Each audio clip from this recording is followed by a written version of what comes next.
Hello and welcome back to Let's Play 999. 9 hours, 9 persons, 9 doors. This time we'll find out what happened to the ship 9 tragic years ago. Wait. On this ship? Yes, this ship. He was entirely lost. Chip had 1,000 questions, but probably be best if he thought to save them until Clover had finished. It was an experiment to test some sort of physical thing. Something about communication through these fields you can't see. Fields that you can't see. I heard something like that before. Clover nodded. Think about this. She pointed at the operating table. On top was somewhat mismatched medical mannequins whose parts had been swapped with another mannequin. This is John, right? But is he really John? She began to think she had finally completely lost it. It's like lock socks on the ship of Thesis. Junpei grew even more confused. He never heard of those things, although they sounded smart. You don't know? You've heard of those paradoxes. Junpei shook his head. Clover laughed. Okay, well, pay attention then. This is how lock socks works. Let's say you've got a pair of socks. Say you've got a pair of socks. They're my favorite socks. One of them's got a hole in it. What would you say if that was your socks, Junpei? I would patch it up. Well, I guess I'd patch it up. Add some clothes, get some cloth and close up the hole. What if there was another hole open? Then I'd add another patch, I suppose. What if another hole open after that? Another patch, I guess? This is how you keep adding new patches, until eventually the rips will thought that the sock was totally gone. Once you get to that point, can you really say that the same sock you started with? That's tough. Jim across his arm. That's the lock socks then. Yeah.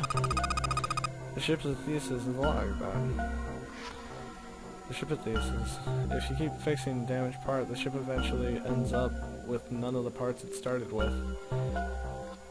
If you really say the ship of Thesis is what you started with, what if you took all the old parts from the first ship and built another one somewhere else?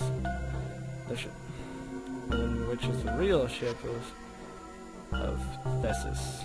Thesis or Thesis. The one you repaired, or the one you built with all the original parts? It was an interesting question. Clover could see Junpei's intrigued.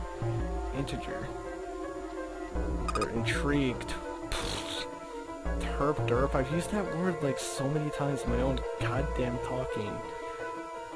Yeah. Do you think it's the same? What's the same? These guys.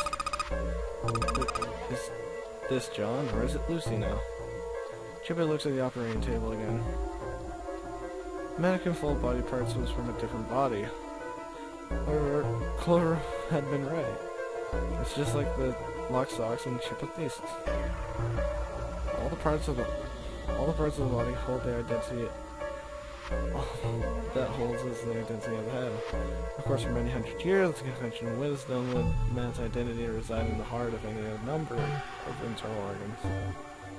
John's head and heart were both his. Apart from that, a single arm, the rest of his body had once been Lucy's.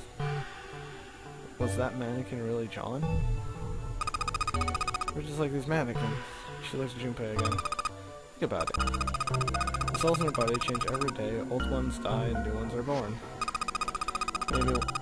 Maybe part of my arm is made of stuff from fish I ate once. Or maybe part of your right side is made of the cow you ate. If you take it a little further, those cows and fishes are made of something else too, right?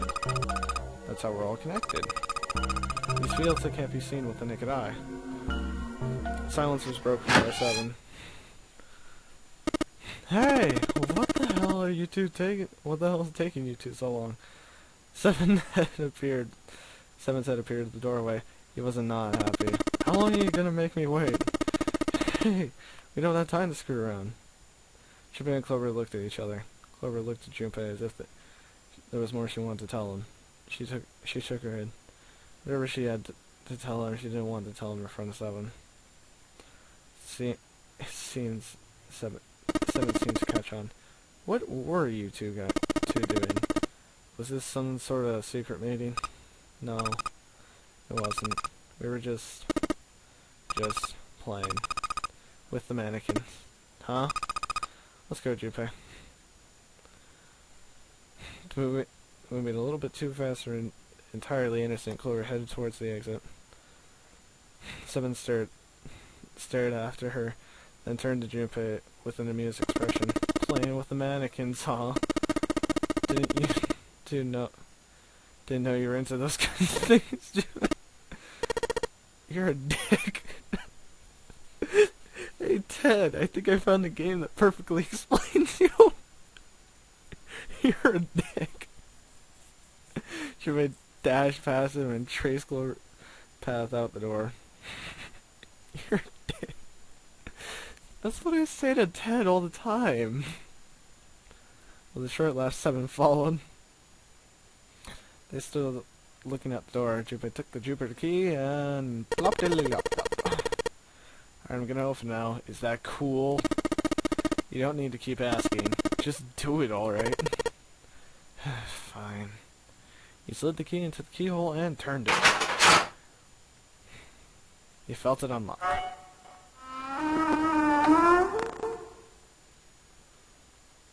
The door opened with a soft, melancholy creak. Beyond it laid a simple white hallway. There was no fanfare or confetti. Obviously, there was no one there to applaud them. They simply walked through the door, and that was it. Alright, let's go then. Hey man, what's up with you? You're so serious, you know. Can't you sound more happy? You know, getting a little excited? Not really. Junpei turned away from 7 and took his first step down the simple white hallway.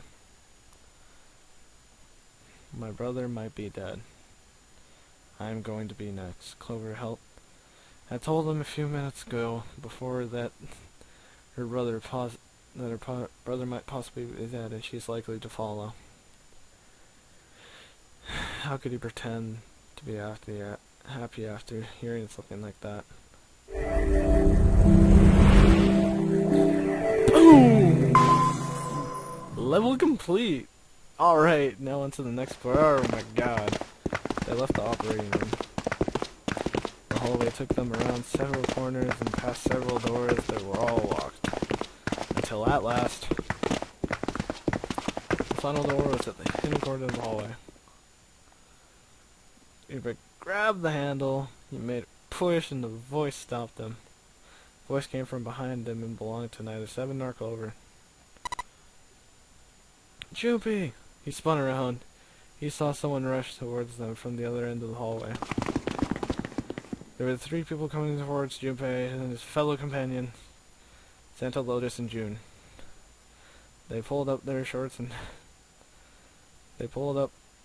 in front of Junpei, breathing hard. Whoa! What the hell is this? What are you doing here? What? But we didn't. Before he could finish, Clover spoke. Hey guys, could you take a look at this? She stood near the end of the hallway that was branched off to the right. The rest of them ran over, curious as to what she had found. There was something on the wall at the end of the hallway. Map of the ship's interior. It said sea deck on the upper left corner. I assumed the map of the floor was where they were on. Door 7 and door 8 on the map were confirmed that they both led the same way. That means door 3 was literally just a straight way there. In fact, yeah, isn't that I said. They aren't going to be split up permanently until we find the 9th door. We might separate for a little while, but we see each other out again. Otherwise, we won't be able to open door 9. That's how the nonary game works. Junpei looked at the ship of the interiors again.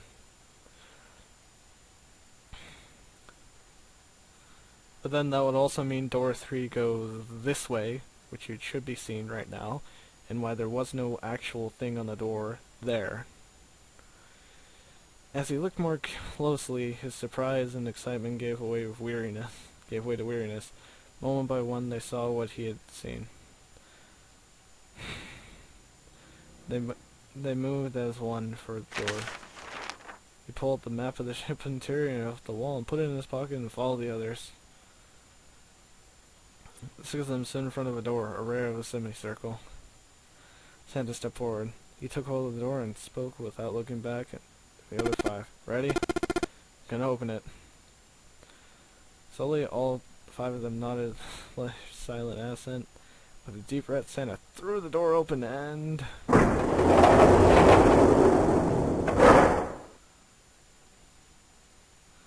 They poured through the doorway and into a room.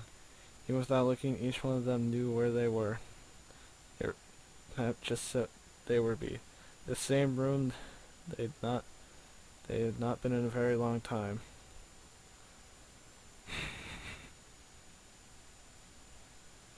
What? A tremendous central hospital room with empty beds and wall to wall.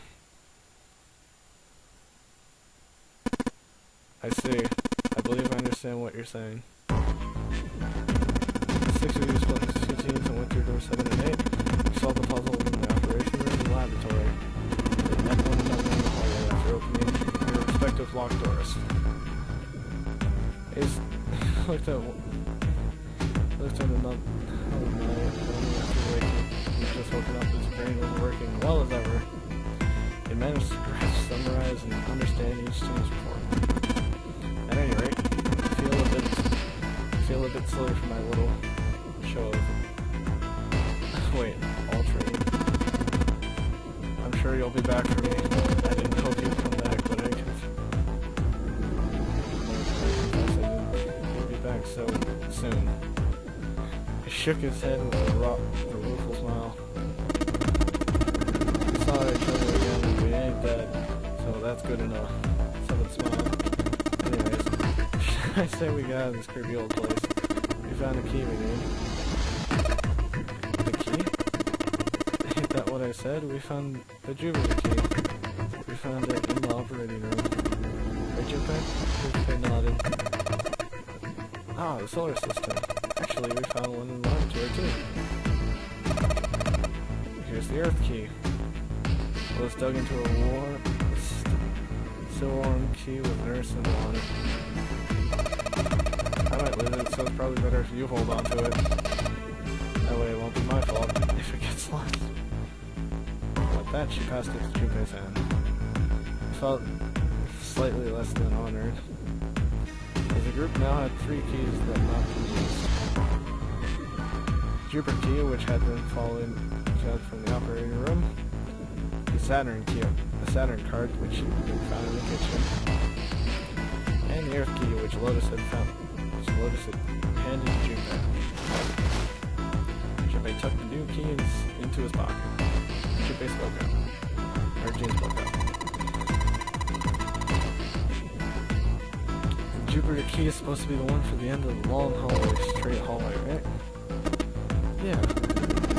This mirror's right, then it connects to the central staircase.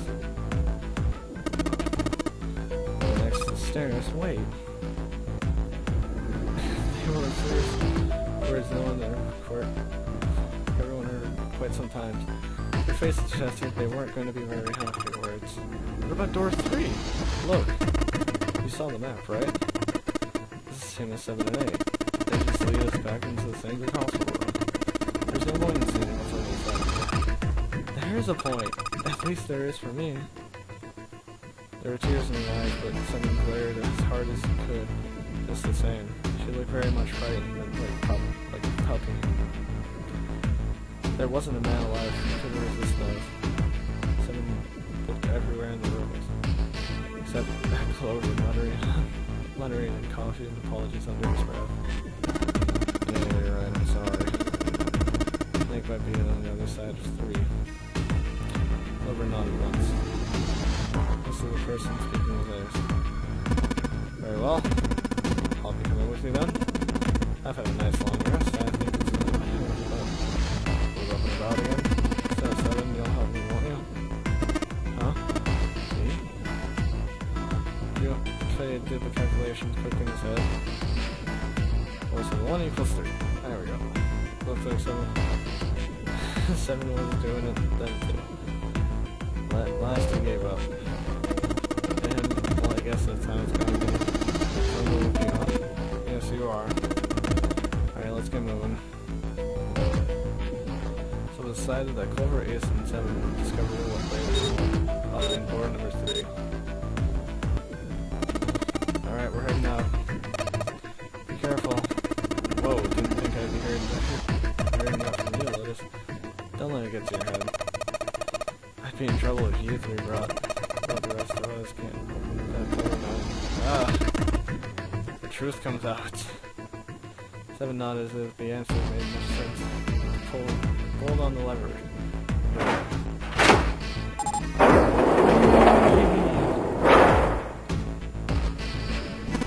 Okay, let's go. Open it. Ace, Clover, and 7 jump to the left. 6, 7, 8. After exactly 9 seconds, the door closed noisily. Alright, we should get moving too. Huh? Get moving? Where are we going? Everyone except Lois seemed rather confused. Well, it would be a waste of time just sitting around you. Let me explain.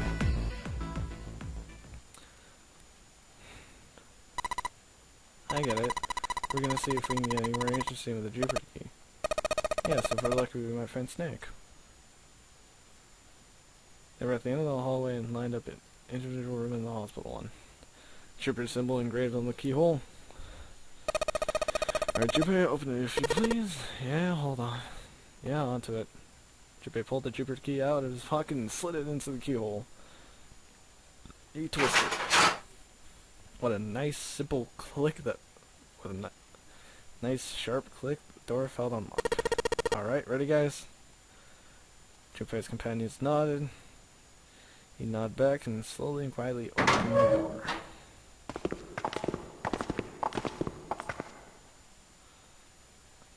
Inside was exactly what everyone expected from the map in the ship's interior. They were in a tremendous hallway, almost like a ballroom with a massive central staircase. Great, back to the beginning. You sure this is a good idea? What do you mean? Well, we've already searched every inch of the room, didn't we? All I'm asking is, there any reason we came back here? Of course there's a reason. And sometimes I can't tell if you're smart or just lucky. Huh? This. Jimmy pulled 2 things out of his pocket. The Saturn key card and the Earth key. Santa cocked his head to the side like an inquisitive bird and looked at them. After several long minutes, during which it became apparent that Santa had no idea what the cards meant, and June took pity on him. Don't you remember Santa? Whoops, I accidentally hit up. Why is this doing this? On C deck, where we were, the elevator on the big stairs, remember? Right next to the elevator, there was a card reader with the Saturn symbol on it. On A deck, to the door to the left, there was a keyhole with the Earth symbol on it, I think. So, two keys Jippy has should let us use the elevators on A deck and door. A deck, yes, that's right. June smiled, pleased with herself. So did Santa. Alright, I got it. Let's get started then. What do you say we split into 2 teams? Liz and I will search the Earth one, and you 2 can search the Saturn. Alright? Sounds good. Jupiter handed the Earth key to Santa.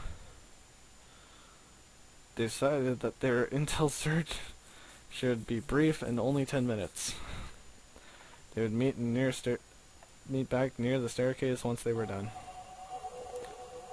Junpei and June headed for the elevators. Sure enough, the card reader was bolted to the wall next to the elevator. Junpei lined up the Saturn key card and swiped the reader. A light appeared on the corner and blinked to the left. Great. Looks like it's working now. Alright, now how do we call the elevator? There's a single button to the right of the elevator door. On the button was an upside-down triangle, the universe symbol for down. There didn't appear to be an up button. Junpei pushed it. He didn't have much of a choice.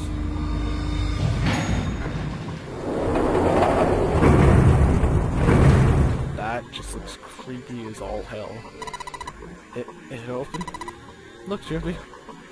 His voice was excited, but you could hear a tinge of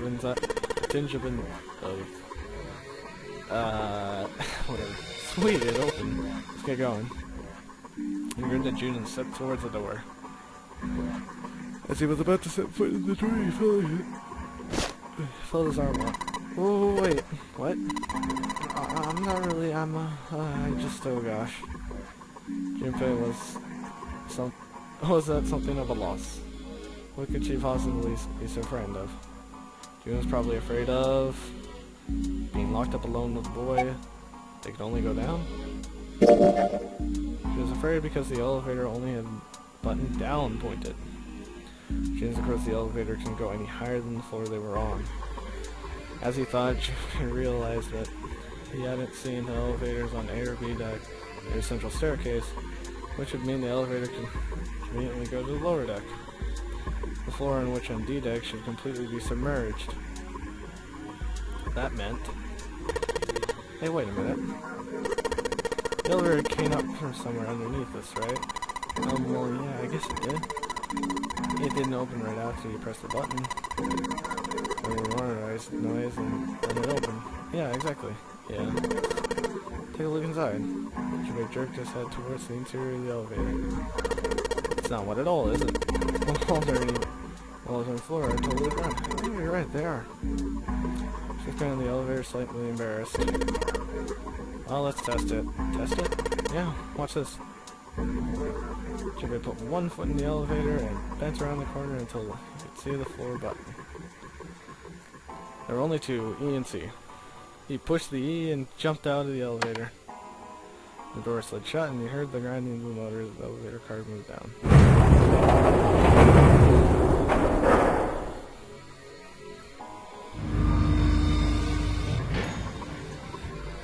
For a few moments, they heard the sound of the elevator grinding several floors below.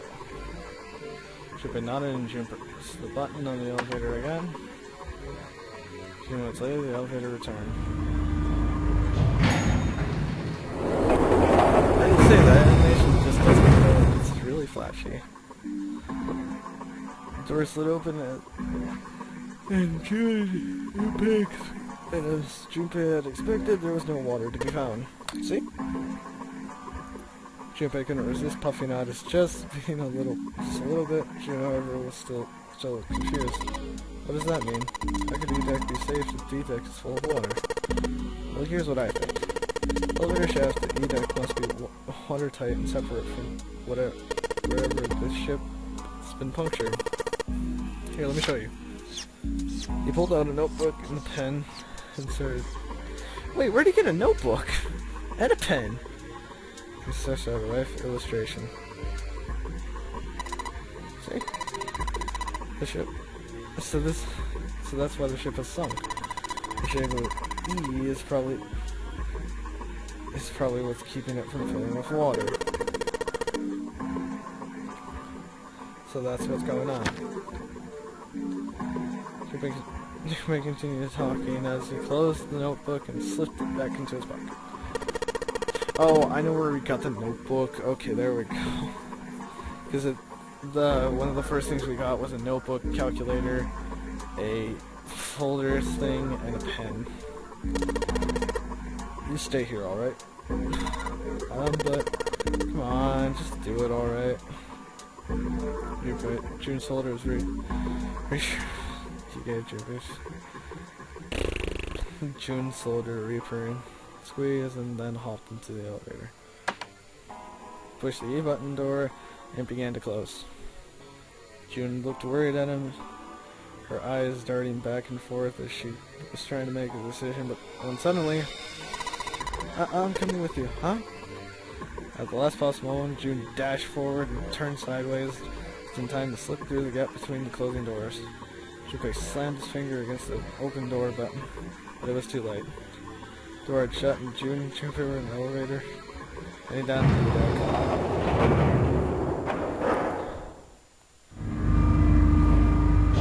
He was so surprised that by June that he didn't have time to think about what awaited him on E deck. The elevator stopped and the door slid open. They stepped off the floor outside the elevator, and nothing seemed especially unusual. No fish about the fishy business, or jellyfish floating lazily about in the water. There was a horrible blowfish, or at least something that looked like one. June's cheeks were puffed out, and tiny mouthed an intense frown. Oh, knock it off. It's just like I thought. This part hasn't been flooded. Come on, just look around. There's no water here. June looked around nervously, then... exhaled. You're right. It's not flooded at all. See? There's a whole lot of water. Yeah, right, on top of us. What's gonna happen if the ceiling breaks? June thought about it for a moment. Well, we'd probably die. Oh, no, don't be so casual about something like that. At any rate, we should probably go back as soon as we can once we're done looking around down here. Well, listen, Santa might already be back. Okay, good idea. We glanced around the room and they found themselves in. First, he noticed a set of thick iron bars. They ran the length of the room, separating the left elevator from the right one. Oh, we can't go over there. Right. Then perhaps, in the corner of the room housed the elevator, Junpei found an opening. He walked and stuck his head around the corner. Along the hallway stretched out in front of him. That door at the end of the hallway, there's something written on it.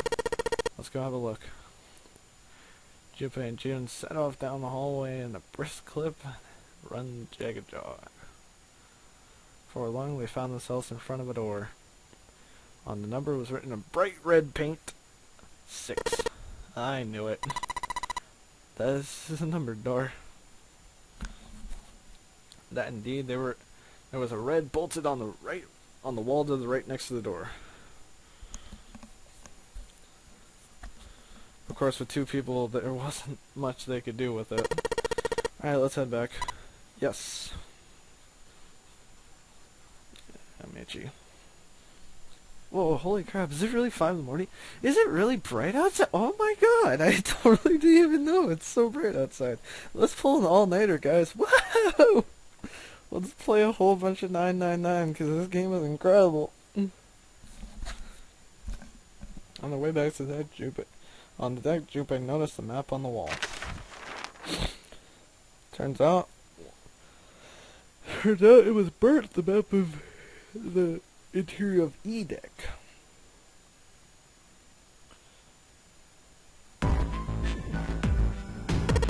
Huh?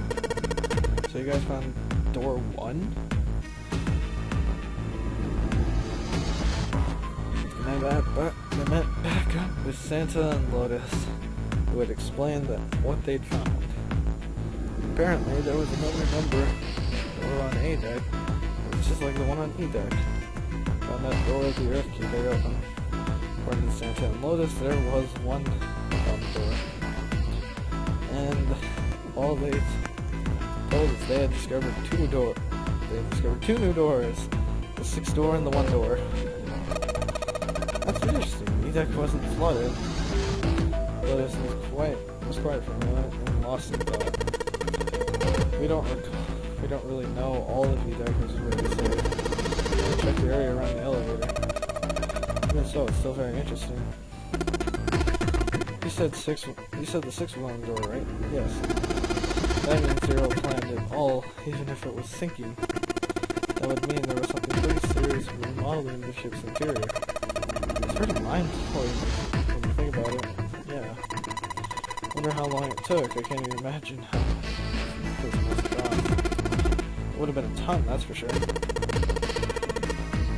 Well, that does go along with the race thing. Most reasonable part of the explanation would be that this was done by some organization with access to a whole lot of cash. Yeah, that does make sense.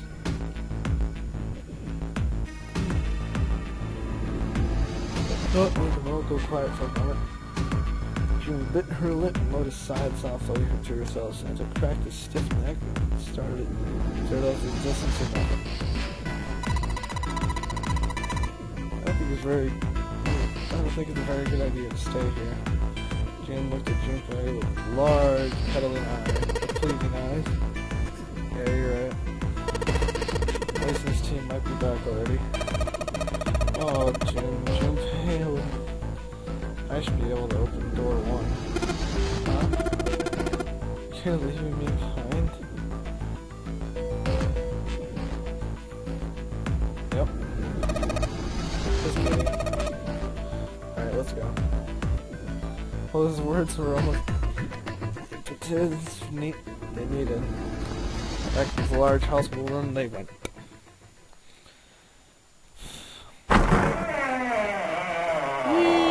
Yee! And when they stepped inside, a tremendous voice echoed across the room. Hey, where the hell did you guys go? It was 7. Ace was right behind him. Clover was behind Ace, although she seemed to be hanging back. It looked as if there was something strange about them. 7 had looked at a man who had seen a ghost. Ace was just as pale, and Clover looked as if the moments from past and from eternity. For a long moment they simply stood there, looking at one another.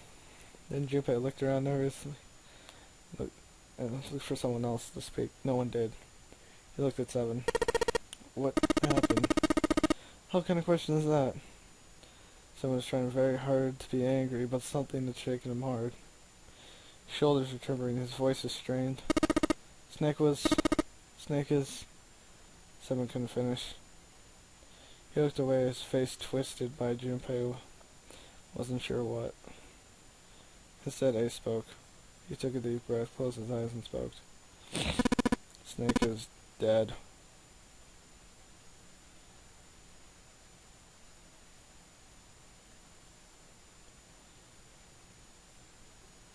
Whoa.